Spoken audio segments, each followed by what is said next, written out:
Hey there, it's your boy Foxy, back for more relationship stories. I offered to let my mom live with me, under the exact same terms I lived with her as a teen.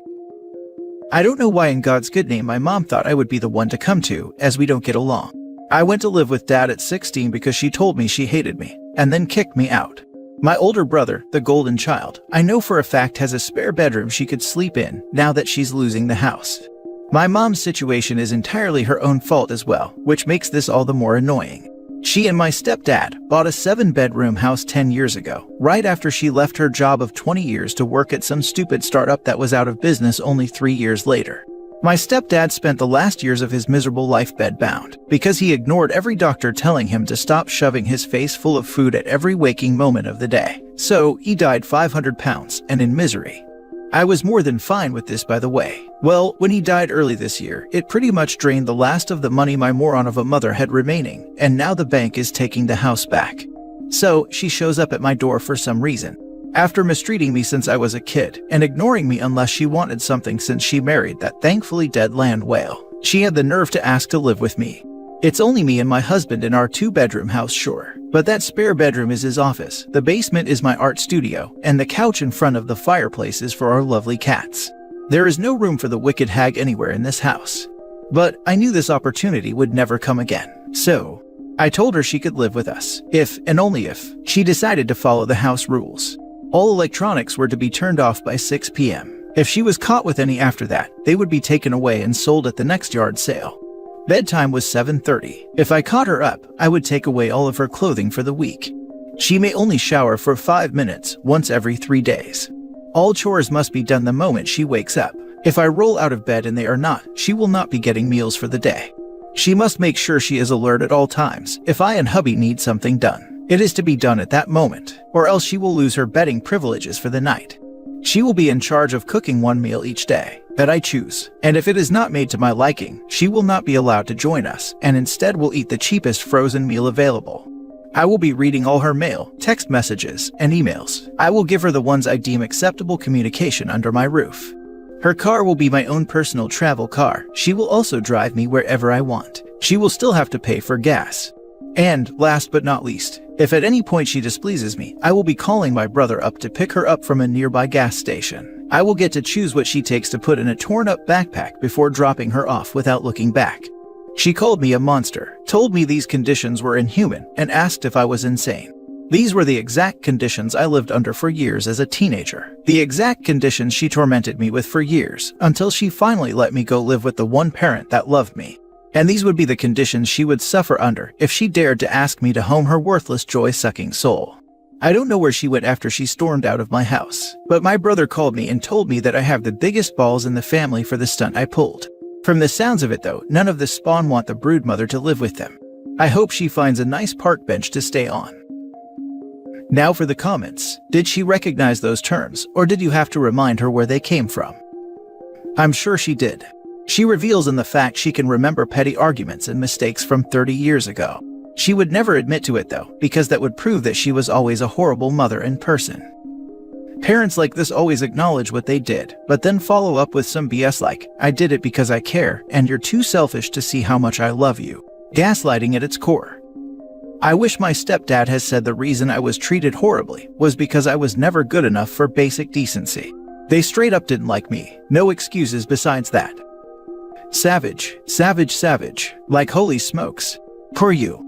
As a mother, I don't see any benefits from those rules for my children. Hope you had some therapy after, and I hope you know that that's not okay.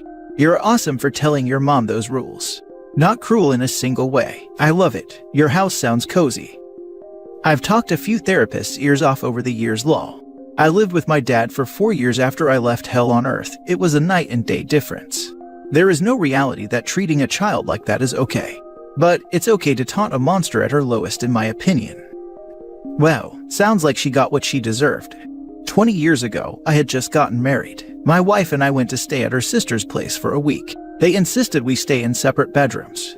My wife told me quietly that they were worried we might be intimate in our room otherwise. A couple of years later, they wanted to come and stay in our place for a week. We had bought a place in the city. I said sure, no problem, but they must stay in separate bedrooms. They were outraged. My wife asked me to please let them stay in one, but I refused, and they chose not to stay with us. I approve of your choice. Please tell me you reminded them of when they treated you like children, lol. No, but I reminded my wife, and I am sure they got the message.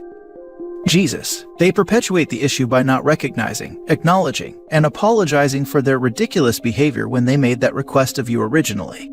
If they simply got to the "I'm sorry, that was dumb," then I'm sure you'd let them stay in your spare bedroom and everyone could leave this in the past. What babies? Maybe next time. You're right. If they'd have apologized, I would have let bygones be bygones. Everyone makes mistakes. But getting all iffy about it confirmed that they thought it should be one standard for us and another standard for them. F that. Next story. Update. The man baby is finally facing the music. Original post. My brother is 31 years old. In his time on Earth, he has not had to lift a finger to keep any of his needs met. He dropped out of college after less than half a semester because he could not bother rolling out of bed before noon to take the car our parents got him to class.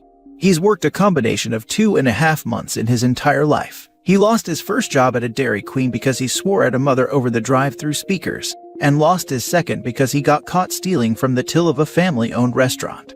He has spent the last 8 years rolling out of bed at 2 p.m. to do nothing but play video games and troll Discord servers to find someone just as pathetic as him to hang out with. It does not help that he's an annoying, violent, self-centered brat who would push my parents in front of a bus for the thrill of the dopamine hit. My parents always tried their best with us. They gave us everything we ever needed in life and then some. They have always been more than understanding to all of their children. For me and my 2 siblings who are worth something, it led to incredible performances in academia, well-paying jobs, and an amazing start to our adult lives. I wish I could commend them for the 75% success rate, but they have allowed the man baby to sit in his cradle and make demands for 31 years too long. And now they find themselves with an overgrown toddler who sits in the attic, playing Valorant all day, while cursing my mom out when she dares to ask him to clean up the rotting garbage he spreads across his room. Last year, Dad had a stroke, and he is now at a point where he needs 24-hour care from a professional. My mother is burned out. She retired when Dad had the stroke to take care of him, and it's done more damage to their relationship than 33 years of marriage could ever do. It does not help that they are perpetually harassed by the child, demanding his dinner be delivered to him while he screams at teenagers over the internet. All my human siblings, and my parents have been talking for months now about solutions. At the beginning of the month, we decided Dad is going to a care center. Mom will sell the house to move to a 55-plus community close to Dad, and the man baby will hopefully find a box with an internet connection. Mom and Dad have always protected him, but my guess is the stroke finally woke them up to the reality of the situation. Yeah, it sucks, and they are to blame for allowing him to get to this point. But there comes a time to cut your losses and admit you messed up and move on. It's a shame that all of the man baby's siblings, including myself, hate his guts. None of us care what happens to him, and it's interesting to say that out loud, now that I think about it. I got the privilege to be there yesterday when he got the news. Mom's going to be moving in with Sis till the house sells, Dad's going to the care center next week, and movers will be clearing the place out starting pretty much now. He has a month, and the eviction process is already rolling. The non-emergency line already knows that his temperamental and violent behind has been served, and is ready to respond if he does something stupid. Oh, and our firefighter neighbor will be over in only a few minutes if he needs himself put in gear on short notice. It was wonderful. His meltdown was legendary. He actually stomped his feet and screamed that it's not fair, said he was going to sue us all, screamed in an elderly man's face saying he wants to kick his butt. He demanded to know what we were going to do to help him find a place to live, how much money we were going to give him to make sure he didn't end up on the streets, asked what he's supposed to do about the fact he was saving his money to buy a new graphics card. He somehow still does not understand exactly what he is now facing. He's now not talking to Mom or Dad. He's locked himself in his room since last night, and only comes out to use the restroom and take food from the pantry that will not be filling itself anymore. It's great as my brother is staying there and working remotely to make sure he does not try anything, and to update me and my sister on the man baby's tantrum. I'm looking forward to the next month. It will be the best reality television I've seen in a while. Now for the top comments before reading the updates. Sounds like my uncle. He told us he's waiting for my grandparents to die so he can keep the house. Joke's on him though, because my grandparents' will says the house is going to my mom.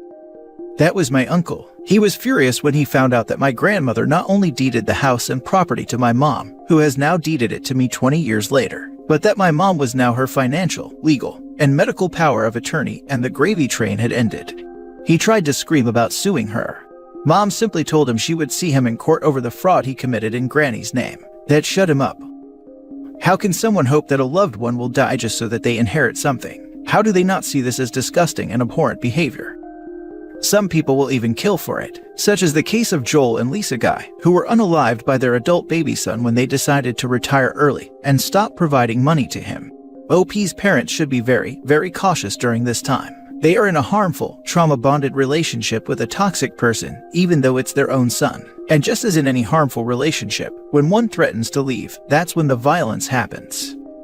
Please keep us updated. I had a sibling like this, and when my mom finally put her foot down and said no more, it was the best thing in the world for him. He got off his butt and become a functioning member of society. I hope the same happens for your family. I wish my mom would say no more to my sister. She just keeps getting taken advantage of. Recently, my mom vented to my sister that she was annoyed, and my sister said she was done with her. After my mom let her move back in, and has lent her approximately $4,000 and co-signed on her car that she doesn't pay on time. Not to mention she watches her kid for her all the time, because she leaves them home alone to go out all the time. We're all fed up. She is extremely entitled and ungrateful. Why are people like this? I'm the oldest sibling, and I have a brother who's always lived off my parents. Please promise to update us because I know there has to be so many others in this situation. Kinda why I came here, to be honest with you. I've been waiting so long for the pin to drop about this. Others deserve to share the good news. Quick update. The man baby has not gotten violent, luckily. He has made everyone's life a living hell, however. He says he's found a place to live though, and says he'll be out by the end of the month. Now for the full update. Hello again everyone. I never expected my last post to get popular, but it was a pleasant surprise. Anyways, here's the update. So, after where my original post left off, not much happened at first. The man baby sulked and gave my parents the silent treatment until both of them moved out of the house. He had a bit of a tantrum when he realized that my brother would not be buying groceries for him, and he would, gasp, have to spend his computer fund to feed himself. After mom moved out, I think that's when it hit him that this was happening, and no amount of sulking and complaining would stop the eviction date from coming any closer. He had a massive tantrum a few nights after mom moved out. He blew up the family group chat demanding we help him find a place to live and give him money for a deposit. I responded with a gif of a laughing cat, and my sister blocked his number. He and our brother got into a fight, but like I always thought, he was too cowardly to actually do anything, so he sulked to his room. Skipping every little petty and childish thing he did over the month, he in the end did find a place to actually live. He started to do Uber to make some cash while he claims to look for a job. We'll see how that turns out. Anyway, from what I understand, he knows someone locally that he plays video games with, and the guy hooked him up with a cheap place to live. And when I say cheap, I mean cheap. I ended up offering to help the man baby move to his new place, and got a first-hand look at the crack house he's now living at. He's living in a room above the garage, in a 3-bedroom, rundown crack house straight out of Compton. The place has fiber internet though, which was the must-have feature for my brother apparently. I didn't get a single thanks for helping him move, and he demanded I buy him lunch afterward. I left him hungry. Anyways, we'll see how long this lasts, as the man baby still seems to insist on not getting an actual job, and thinks that if he begs me and my family for money, he'll get by. He apparently has already nearly depleted his graphics card fund, and is blowing my mom up asking for $1,000, so it seems to be going well for him. He did ask me for money when I was helping him move, and I told him that McDonald's is always hiring. He scoffed and told me he was too good for that. I guess we'll see how long that lasts. Anyways, the man baby has left the building. Too good for McDonald's lol. Has a total of 2.5 months of work under his 31-year-old belt. McDonald's might be too good for him. As a 34-year-old with absolutely no motivation, serious mental health issues, and a family to feed, fast food employment has been my saving grace. I will forever be grateful for a job, any job, that pays enough to survive. It sounds like you've got some motivation, my friend. You show good character. Many years I've been there, offered shift supervisor and assistant manager roles, refused them all. I'm happy being a little nobody on the line. It's enough. I, 33 female, often feel like a failure because my older brother is married with a house and my younger sister graduated college and traveled to exotic places. Meanwhile, I have no health insurance and can't bring myself to cut weed out of my household budget. Then I read about people like this and realize I'm pretty damn alright. I've paid my own rent for years and didn't really need significant help until these last few months.